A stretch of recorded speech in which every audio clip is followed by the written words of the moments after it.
आप देख रहे हैं न्यूज नाउ 24/7 ताज़ा खबरों के लिए हमारे साथ बने रहें। समाजवादी पार्टी के सांसद वीरेंद्र सिंह ने उपराष्ट्रपति चुनाव पर बड़ा बयान देते हुए कहा कि भाजपा जिस लड़ाई को एक तरफा मान रही थी, अब वही लड़ाई उन्हें पसीने छुड़ा रही है।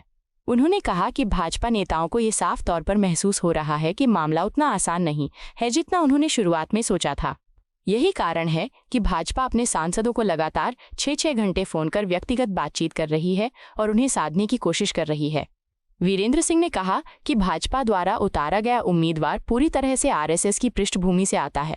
यही कारण है कि एनडीए के सहयोगी दल जो धर्मनिरपेक्ष वोटों के सहारे जीतकर संसद तक पहुंचे हैं, अब दुविधा में हैं।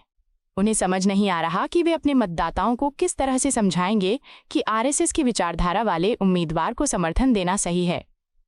उन्होंने कहा कि उपराष्ट्रपति का पद केवल सत्ता का हिस्सा नहीं होता, बल्कि संविधान की आत्मा और लोकतांत्रिक मूल्यों का प्रतीक होता है।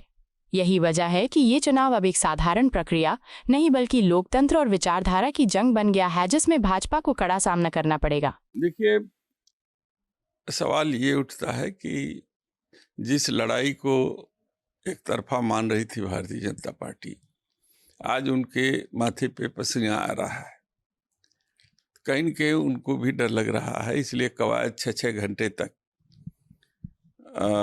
अपने सांसदों को वो कर रहे हैं, फोन कर रहे हैं सबको व्यक्तिगत। तो कहीं न कहीं उनको परेशानी महसूस हो रही है कि जितना आसान समझते थे उतना आसान ये लड़ाई है नहीं।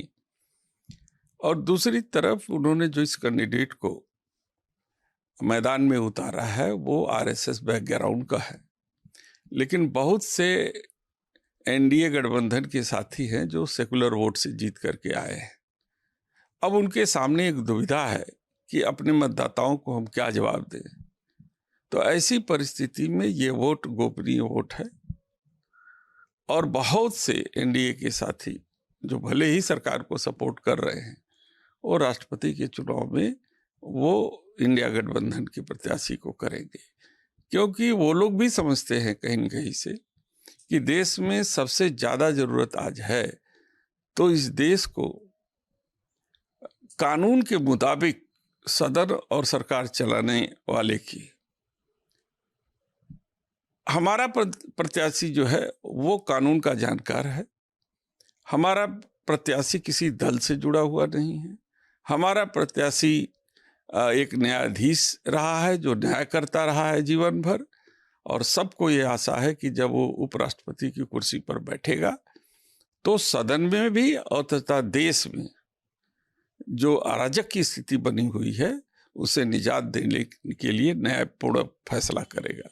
तो इसलिए हम सबको पूरी आशा है कि हमारा प्रत्याशी जो है सेकुलर मिजाज के सांसदों के वोटों से वो जीत जाएगा। आपको यह वीडियो पसंद आया हो तो इसे लाइक करें, हमारे चैनल को सब्सक्राइब करें।